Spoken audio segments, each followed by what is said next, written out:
In this video, we're going to be taking a look at how we can use Maya as an illustration tool and push some of the results that we get from Maya into Photoshop and combining all the elements together to produce something that's a bit more of an illustrative kind of look.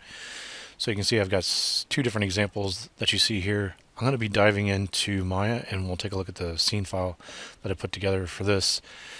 The first thing that I kind of want to just talk about and call out, I'm going to put this in the perspective view on this camera and just rotate around the model just a little bit. And obviously the more detail your model is, the more shading results you're going to get and the possibilities for line work, stuff like that. So you can push your model to a certain point, but beyond that, it is possible that you can take the combination of what you've created inside of Maya and then add and paint over the top of that in Photoshop or some other painting program. So I'm just trying to use 3D as a method of getting better perspective and things like that. I'm not the best at mechanical drawings or anything that's going to have very specific perspective, but the use of 3D helps with that as a tool. And so the other thing that I was doing is just using like these UE4 mannequins and posing them, just added a few little parts and pieces to the back of them just to make them feel a little bit more like these characters that might be interacting with this vehicle that I've kind of roughed out. And so as far as like from a modeling standpoint, this geo, I wouldn't call this good geometry, but I think for this process, for where you're just making shapes kind of quickly, it's okay to not have the best geometry as long as it's going to render okay and give you the results that you're looking for. The goal is not to have perfect models at this stage. It's more about the concept and getting some shapes and using that to push on to the next stage. And so if I turn on 7 and if I show the lighting here, I'm using Arnold to render out the different passes that we have within the program. And so I think the first thing that I should probably talk about is maybe just this doing a beauty pass and then setting up some lights for this. If you're going to render inside of Arnold, Arnold's going to have its own tab within here, and they do have their own lights that you see within there. The only thing that I was using was an area light that you see right here. And let me open up the outliner. And just so we can see this, and I can show you the lights that I've made. So I did have two different setups. I've got an Arnold lighting if I hit Control H for that, and if I just turn on this real-time lighting, I might have used something like this to model with and directly in the viewport. So it's possible you could have two different lighting scenarios. Like I said, just one for what you're going to use for modeling, and then the other one for actual rendering. I'll go ahead and hide this one and show the Arnold render setup. And for that, all I have is an area light, like I was saying on here. Let me go ahead and show all. And this is what the area light looks like within here. If I select it and then go to the channel box, you can see the values for the area light, the size and the scale of it. I've set that to 300. So what I've found is if you have a much larger area light, it's going to be more intense. So if I hit Control A to bring up the attribute editor for this, we've got an exposure and an intensity. You can see the intensity is pretty high. But that's going to give you how bright and intense the light is. But the scale says something about the shadow types that you're going to get. So if you have a much smaller light, you're going to get tighter kind of shadows as they are closer to the objects, and they get a little bit blurrier as they go away. But if you have a much larger light, you're going to get much softer shadows. So really depending on what that look is that you're kind of going for whenever you're creating your shadow information, the size of that's going to matter. And what I found is for the scenario that I wanted to do, I just needed one light within here. And then I also put in another light type within here. If I go to Arnold and go to lights, and then we go to Sky Dome light, this is what I put in there for this. So this allows you to put a sky dome basically in here. If I turn off my infinity wall that I've got, you can see that it's going to fill with this kind of sphere kind of dome, and it'll take an image and it'll wrap it on there. And if we take a look at the color for this, this is an HDRI file that I've got, and I was actually able to find if you get Substance Painter. There's a lot of different maps that exist within Substance Painter, but you could find all kinds of HDRI maps out there on the net for free and free to use and things like that. You could also get one from the Epic, the engine from Epic. You could spit out the HDRI file from that and potentially use that as well. But this will just allow you to do things like bounce light on there for this. And so then just to render this thing, I've got this on 7 to show my lights. You can do 5 for just shaded. 6 is going to be textures, and then 7 is going to give you your lighting information. The other thing that I'm doing is if I give myself a camera, the default perspective camera, if you just duplicate that, and I gave it a name, so then that way I've got a perspective camera that I can just middle mouse drag in here and I can use to do some work on. And then if I want to render a camera, I can just middle mouse drag that in here, and I've given that a different name.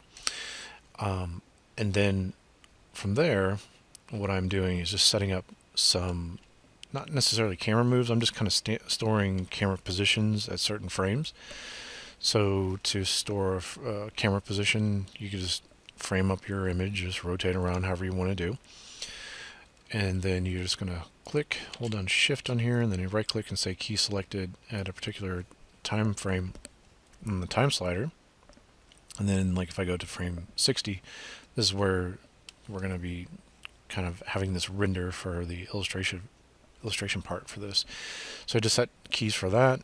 And you can see I've got other keys for different shots back here like this. So you can scrub through this if you want. If you click this little step forward one key, we've got that. These actually, goes from this key to this key like that. And so that can help you just navigate pretty quickly to the different shots that you might have set up for this. And so I'm going to go to this next one, 60, like that. And to start rendering, we could go right here. Let's go to the display render settings before we start rendering, and we can tell it we're going to be rendering with Arnold. And if we go to the Arnold renderer, this is where you're going to be able to set up your samples for whenever you render. You might notice that there's going to be noise on your image. Now I think it's a bit beyond the scope of this video to sit there and go into all the different options for this. What I've done is just looked up from Solid Angle what each one of these different settings mean, and you can definitely render out different passes, these AOVs, to kind of figure out where the noise is coming from on these. But it's probably a pretty big topic to kind of get into, but you're going to up the samples. The only problem with just upping samples is you can drastically increase your render times that you have on here, so you got to be a little bit careful about that. The other thing we'll get into this is about rendering tune lines, and if you want to do that, you have to change your filter type from whatever the default is to contour, and then this becomes thickness for the thickest part of your lines on there. I'm going to put that back on Gaussian. And then the other part is these AOVs. So it's possible that you can render out multiple passes at one time. So it'll render the beauty shot that we're going to render, but then we can also render out things like this ID map, and which is just kind of like a clown pass, and it'll give you a bunch of different shapes that'll make it really easy to select inside of Photoshop. You can kick out normal information. This is a position thing, which I didn't really come in all that handy for me. And then we've got a Z depth pass on here, and that is going to give you a black and white image that goes from the distance of the camera out, and you could use that for things like fog or depth of field, stuff like that. I had to make a custom AOV here. I wanted to render out ambient occlusion as well, and then you can just say add custom to add that in there. If I open up the hypershade, if we go and see the different material types that you can render with Arnold, if you go to Arnold and we just go to shader, you can see that there's this AI standard surface, and then that's the main one that I'll be using. And they also have ambient occlusion. So if you just click this to make ambient occlusion, you can see I've got two standard surfaces, and then I've also got an ambient occlusion. And if I select this, as I've added a custom, I just gave it a name. If I actually select it over here, it should show up in the hypershade, and then we can take this ambient occlusion node and just middle mouse drag it, and you can see I've added this to this custom AOV shader right there, and then that will become like another pass that that just gets rendered from there like that. So that's how you plug that in. And then while we're here for the shaders, if you take a look at the AI tune, we'll look at that for generating tune lines, but that's where that shader exists too. So we've got all those, and now we've got these things set up. I don't really want this positional one. I didn't find any kind of use for that. I accidentally said delete all. So I could just go back through and then show you how to add those. I was using the ID node for the shapes, normal, like this, Z depth. To get back to that custom one, I'll just say add custom, call it AO pass like this, and then just select it within here, go to the hypershade. It should be here. Just middle mouse drag this into custom shader area. That should be set for that. So we're good to go for all of our AOVs that I want to kick out for this. And so let's open up the Arnold render window. So we'll go Arnold and render, and that should kick up our window to start rendering. And if it's not rendering by automatically, you could use this button over here to start playing for this, depending on the size that you've set up. And I'm using 3840 by 2160. If you're just testing everything out, that's probably too high. I've already kind of dialed in my lighting and everything, and so I know that that works for me. If you want to change the resolution of things, you could have gone to this common setting, and you could change things within here. And there's also some presets that you could set for the resolution for that. Now, if you're just doing some testing, the other thing you can do is go to, let's see, View, Test Resolution, and you could drop this down to a lower resolution if you want to try that out while it's rendering. But if you want to see 1:1 ratio, you can click this, and if you middle mouse drag, and you can zoom in and out. And middle mouse just click and drag will pan this image around. I do have, for the options that I have show render tiles, so you can see as it's rendering, you can see the different areas that it's going to refine. So the first image that it spits out, it's going to be kind of nice and noisy, and just over time it's going to refine that. Now, because we're kicking out AOVs with this, and we're doing the different passes while it renders, you can actually take a look at those different passes that you see within here. So we've got it on beauty, and we can go to AO pass, and you can see the ambient occlusion pass that's being kicked out for this. And you can do the ID map. We can also do the normal map, and we can do the Z depth.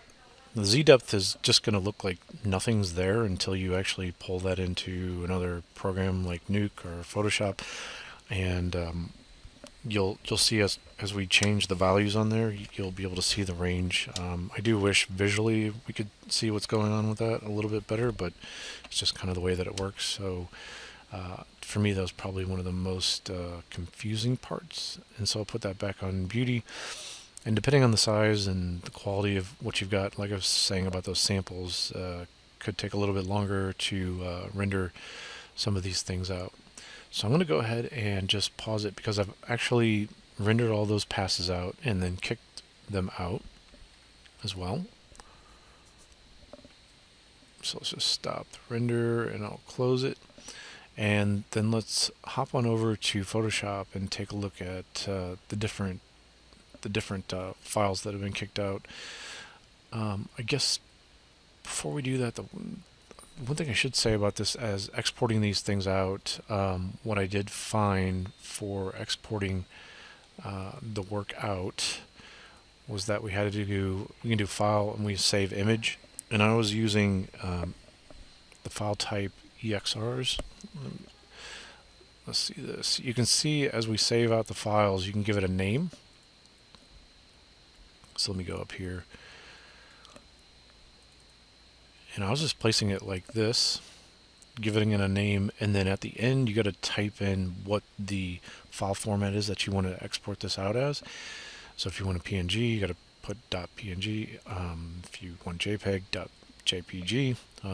So I think you get it.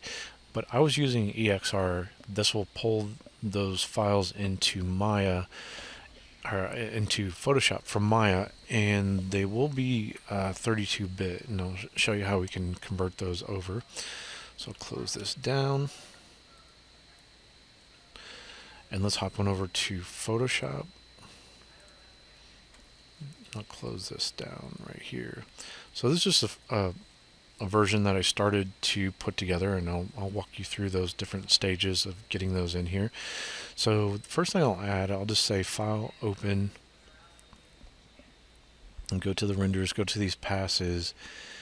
And what I could do is open up the beauty pass. I'll go ahead and hit Open for this, and it's going to say Open EXR, read options. I'll do this as alpha for the channel. And this is our beauty pass. Now, if we go to image mode, it's in 32-bit. So 8-bit is going to have 256 levels of gray within the image for what it's going to be able to do for its value range. And you can potentially see some banding on your image with that. 16-bit, if we click on that to change that to 16-bit, we can change the method from this local adaptation. We'll just do exposure and gamma and hit OK. And that seems to keep things fairly consistent from what I was seeing inside of Maya, and the same thing kind of in Photoshop there.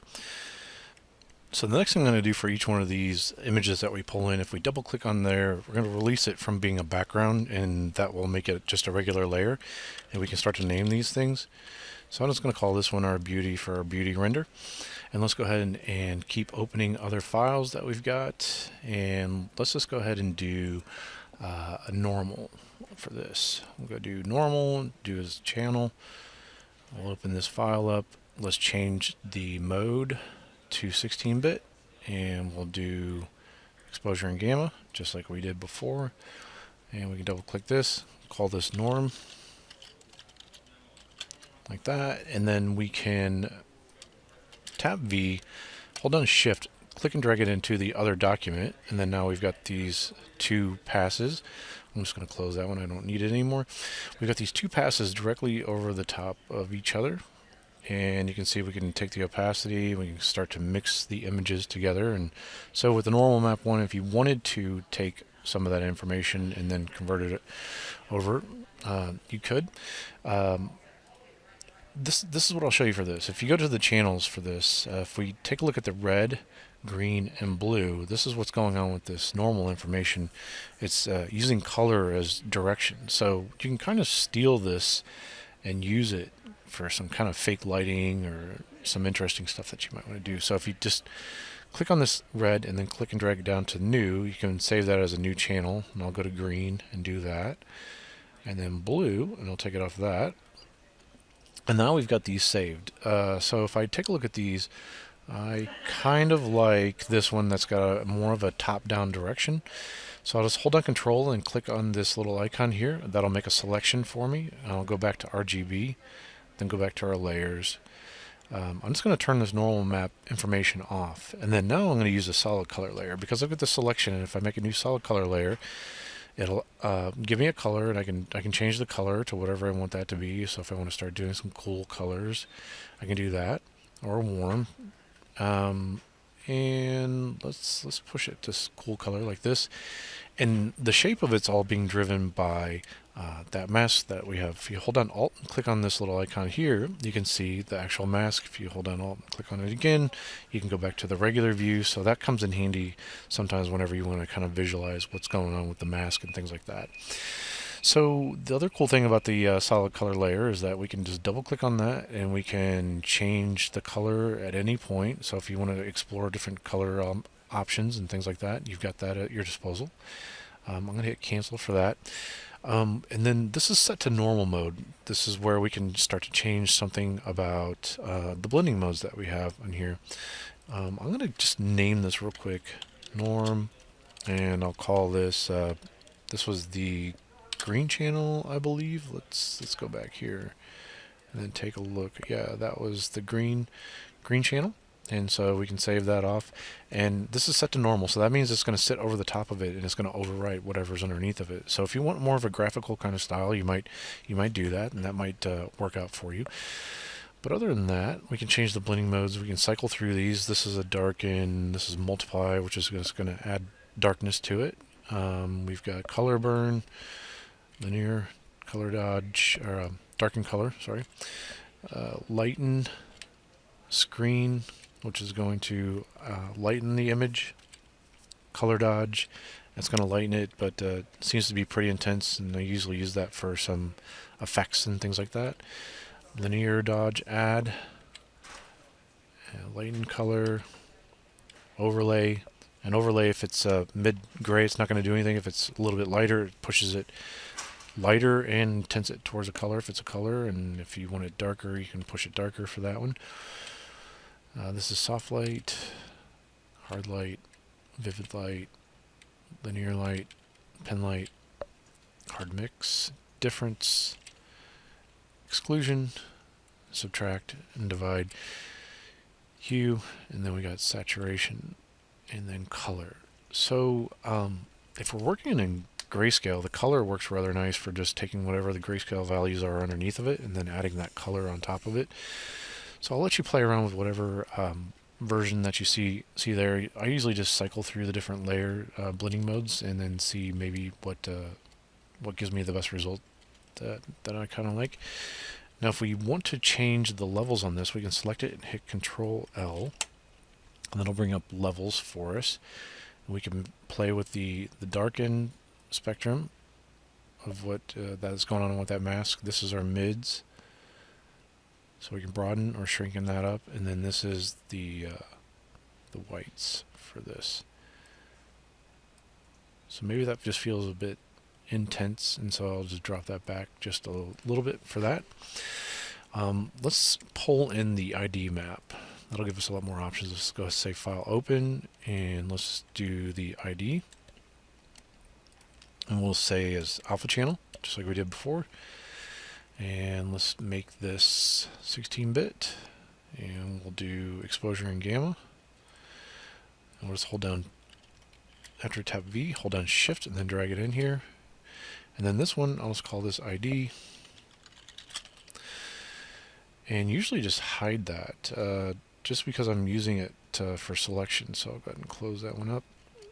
And what I've got going on here, if I take the magic wand tool and I put the tolerance, I think the tolerance is normally set at 30, but if you drop that down to something pretty low, like 5 or 2, somewhere in that area, you should be able to select. Basically you're selecting by these shapes, and even though that it's hidden, that doesn't really matter. Now if I select this, it's going to select the color and it's going to give me this island. But if I take it off this contiguous, I can select this one color, it'll find the color in the rest of the image and select it all like this. So let me grab the rest of this. I'm going to hold down Shift, and that'll add to the selection. And if I were to hold down Alt, I could subtract away from the selection. So I'm just going to select all the parts for the wheel like this, and then come back here. I'll turn off the ID, and then at this point I will make a new solid color layer. This time I will make it somewhat gray and just call this wheels like this. And instead of normal, I put on multiply, and multiply just darkens the color for us. And so we can always go back, and the cool thing about the solid colors is that we can dial this in and out. So if we have it on multiply, put on pure white, it's basically going to give us the results that we had before I even made the layer. But if we drag that down a little bit, we can darken that up. So it's just a nice way of being able to go through and kind of tune the results that you have. Now another little trick that I found that I thought was kind of cool is if I take this ID map and I duplicate it and I show it, and I go to Filter, and I go to Render, and we'll find, actually stylize, and do Find Edges. We can get some edges within here. So sorry about that. That was Filter, Stylized, Find Edges. and it'll do basically a nice outline for us. We could set that to multiply if we want, and that's going to give us some line work to kind of play around with. We can kind of dial back the intensity of that. Now, if you don't want that to have any saturation on it, you can hit Control U, and that'll bring up the hue saturation. Or you can do within here, you can do hue saturation, and it'll make an adjustment layer. Now, if you want that just tied to this layer below, this is layer linking. You hold down Alt as your cursor is right in between these two layers. Hold down Alt, and you can see it links this to just this layer. At this point, I can click on the icon for this to get to the controls, and then just take the saturation and drop the saturation down. So at that point, I'm getting rid of all the saturation, but this method that I just showed you, this is non-destructive because I can turn this information on or off, and I can go back and I can tweak it. So that version is non-destructive versus just hitting Control U like this and then doing the edits. It's actually going to change the pixels and they remain changed like that. So I cancel for that, just put this on here. So if I start to build some stuff up for line work or things like that, I might take the layers and hit Control G, or I can do layer group right here, and we'll call this line work like this. And if you want, you can start to be organized with all these. I only have one layer for this, but if I want more layers, I can do a layer group for each one of these like that. I might call this norm like that, and then just drag it within here. And then I could group these together, hit Control G, and then call these colors, something like that. And I'll just keep the ID there. I'll put it at the top, just make it a little bit easier to grab hold of. Okay, let's open up the Ambient Occlusion. So I've named mine at the end of it just AO, and hit open for that, and we'll do as alpha channel, hit OK. We'll load that up. We'll say image mode, we'll do 16-bit, and then we'll have to change this to exposure and gamma, like that. And I'll just double click that to release it and call this AO. Tab V, hold down Shift, and then click and drag this into the other document.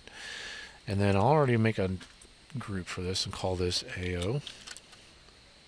Drag it in here. And then I will tell this to be multiply. Like this. Now I did get some render stuff. You see how it's nice and dark in through here, and I wasn't really a big fan of what happened there. So I can just tap W to put on the magic wand tool, and then select these shapes within here. Now I could show you this. I could put this back on normal, and I can make a new layer. I can call this something like paint out. And then I can just fill this with a foreground color. So I'll just click on there, make it white, and I'll hit Alt Backspace. Alt Backspace fills with the foreground, Control Backspace fills with background. So I'm not being destructive in this type of workflow here that you see. And what I can do is tell this whole entire folder now, instead of doing individual layers and saying for that to be multiply, I can say for the folder group to not be passed through and just set that to be multiply. And so now it feels like I'm putting AO on the entire thing that we have there. So let me put this back on normal because I want to show you the next part of what I want to do here. And to get this to link to this layer, you can do this, hold down Alt, just like we did before. Hover your cursor in between here, hold down Alt, click on here, and then that links this to this layer. And what I'm going to do now is just go and click and add a new hue saturation adjustment layer. And again, I'm going to go to my layers, hold down Alt, and then click on this so it's linked to this, which is linked to this. So they're all kind of linked together now at this point. And what I can do is double click on this. I can put it on colorize, and I can give it a saturation. We can step through the different hues that we might have. So I want to put this maybe in like a slight purple color, and then not be so saturated with it. But the goal is to get it away from being just pure black and white. If you add just pure black and white, it can be a bit messy. The other thing I can show you is with AO. If this is little bit too noisy for you. We could try to fix that a little bit. We can go to filter, we can go to noise, and we can say reduce noise, and it's going to give us some options for taking a look at reducing noise within here. And I think I was just leaving everything about these settings. If you click and drag over, you can kind of see what's happening. So it's still not going to make it perfect, but I think it'll work fairly well. We can take off the sharpen. Maybe if I'm reducing color noise like this, you do have to be a little bit careful that it could change the image a little bit. So we could run that, and you can see it cleans it up a little bit. But when we actually multiply this on here, like that, you can see it's probably not quite as noticeable. And then I think that's a bit heavy-handed, so we can just always take the whole folder group, and then we can dial that back, and you can get this kind of sweet spot that you're looking for with what you're creating. The other thing that I probably want to do is start getting something set up for maybe background. So I'll just call this BKG after I've made a new group, and then I can just make a new solid color layer. And let's see, what would I want? Maybe a little bit a lighter blue like this. And it's knocking everything out from the beauty below. Now this is where I can use my ID map and tap W to get the magic wand tool, and then select this, and then this will select this big giant shape that we've got for the background. And then I got to select the mask, and then I can fill with black. If we tap X, we can flip-flop these colors. And again, this is Alt backspace, this is Control backspace right here. So I want to paint into this mask or fill into this mask. I'll do Control backspace to fill the black part in there. And then that will kill this, but actually I need the inverse of this. I hit Control D to deselect my mask, and I can hit Control I to invert my mask. So that works fairly well for that, being able to like flip-flop these, and then now we can go through and you can actually change the colors of these, kind of get them harmonized, or maybe you just want to knock this back a little bit. So the one thing that I found that I think is pretty interesting with these layers groups, you can see with the solid color, we've got a mask in here, and that's driving the shape for this. But with the group itself, we can actually mask that, and we can mask things out from that. So if I tap G to go to my gradient tool, you see within here, I'm not sure what that is, not opening up. Let's tap B real quick, and then tap G. But we should be able to get a whole drop down for that whole thing. But I'm going to put it on, this is a linear gradient, and the type under basic is foreground to transparent, and that's the one that I want. And so we could go with this, let me close down the AO. We can go and actually start adding a black gradient, so I'll tap X, so this is my foreground color, and we can click and drag out a line for our gradient that you see here. Mine's set to 40%. Now if you want that to be stronger, you can drag it up like this. I'm going to put this maybe, I usually like that right about 40%, right around there. And if you click and drag up, if you hold on shift, you can do nice straight kind of gradients. So let's just turn this whole thing off and then see, this is what we have before. If I want to make this really obvious, let's make this like a red kind of color like this. Hit OK, and then let's just fill this with white, like that. And it looks like I probably need to pull this above the colors. So depending on where this sits in the layer stack, it's going to have more or less of an effect on things.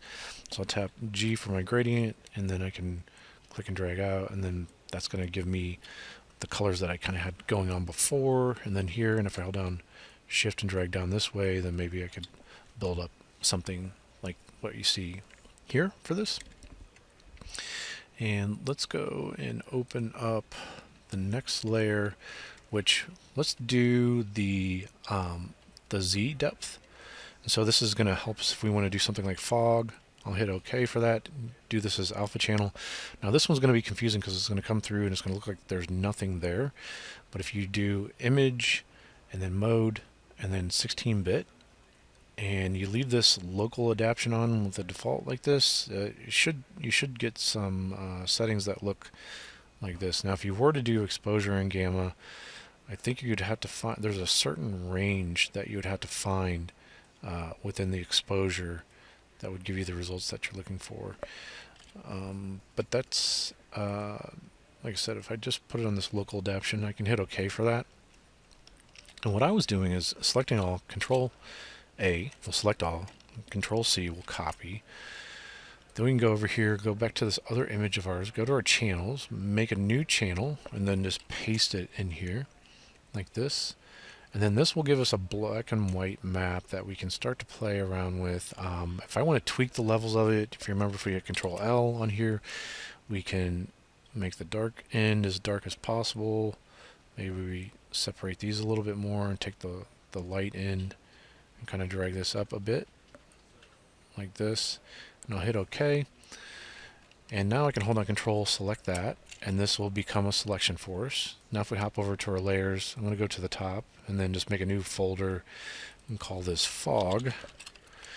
Now if we make a solid color layer, it'll make the solid color layer, but it also gives us that mask associated with it right off the bat. So I'm going to try to do a color that just maybe it's a little bit obnoxious, but maybe it's going to make it a little bit easier for us to see what's going on.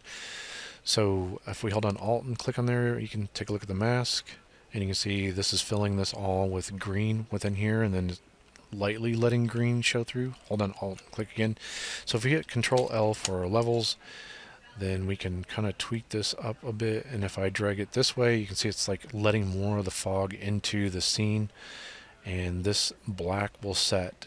If it's all the way down like this, you see it's coming into the wheel here, but if I push it this way, the wheel is out of fog. This is starting to go into fog here, and then I can pull on the white spectrum of it and then really kind of crank that up this way too. So hit OK for that. And for this one, maybe I'll just do screen, or maybe we could do color dodge. Color dodge, you can see the option for that looks like the darker lines kind of show up through a bit more.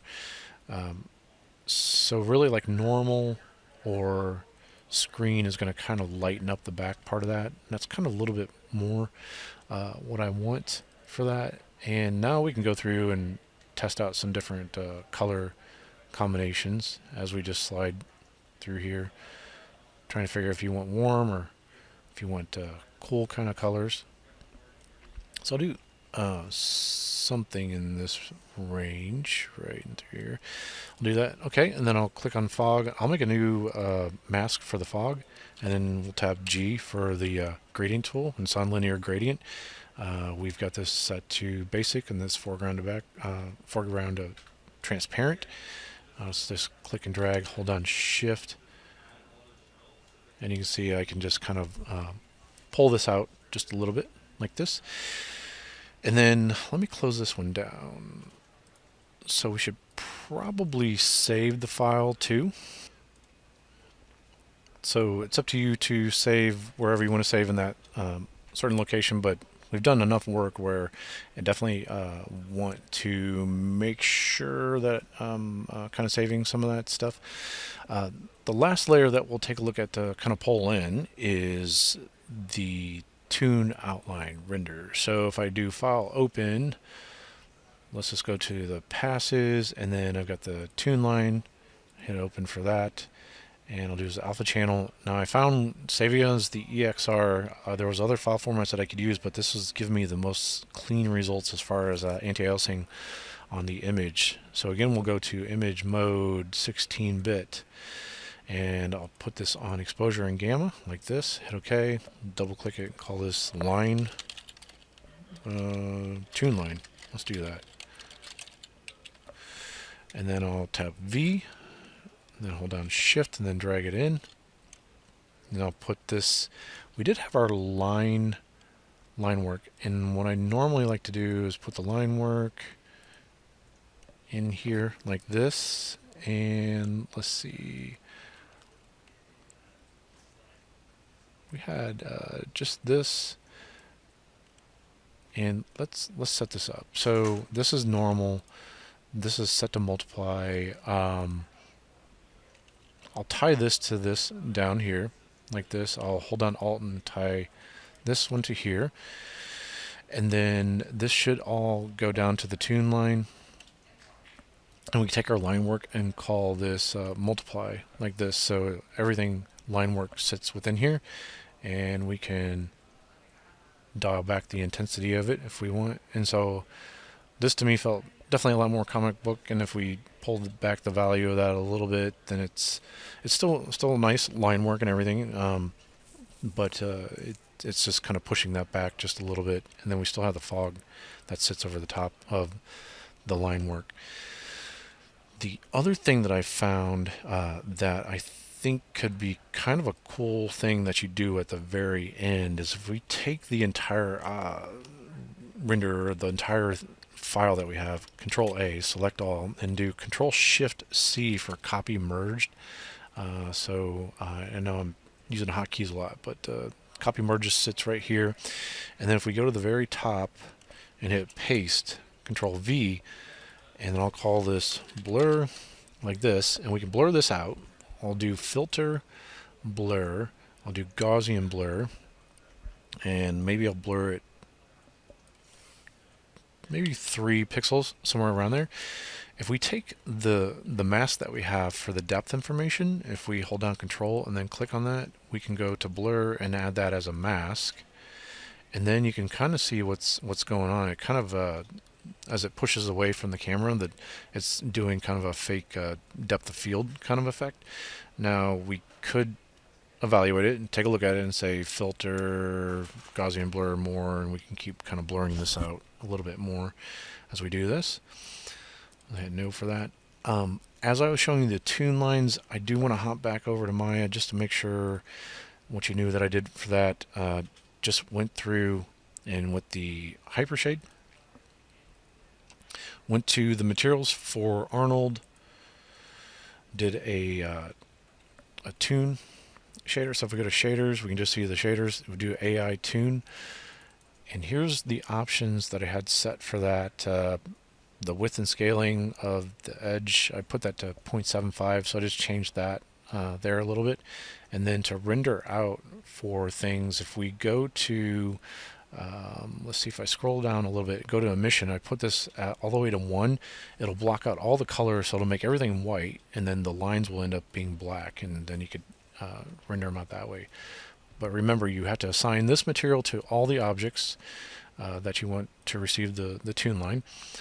And then you also have to make sure in your render settings that you go to Arnold Renderer and you go to filter type and you put that on contour. And I set the width to 3. So that's how I kicked out the line work for everything.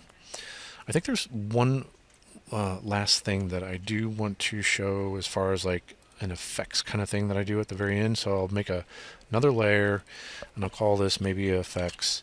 And this one I put on a blending mode of color dodge, and this lets you do kind of glows and things. So I tap B to go to my brushes, and with my tool presets, I've got an airbrush glow already set up, and it's basically all I've done is taken an airbrush and changed the blending mode to color dodge, and that will allow me to select a color. If I hold down Alt, I can click on and select a color like that.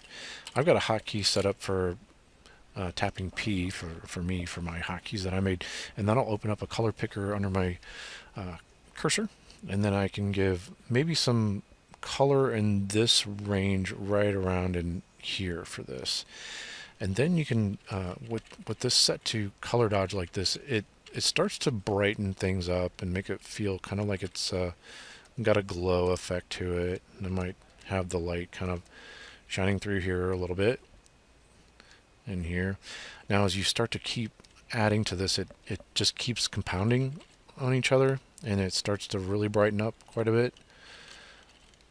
So you can push it to be more of a looking like a glow. So I can push on here like that, and I'll make my brush size a little bit smaller and just push through here. And so that's how I was kind of doing some of those lines on there. So you might be painting some stuff like this. I think I did some additional steps like this. So it's really up to you how much hand painted detail you wanted.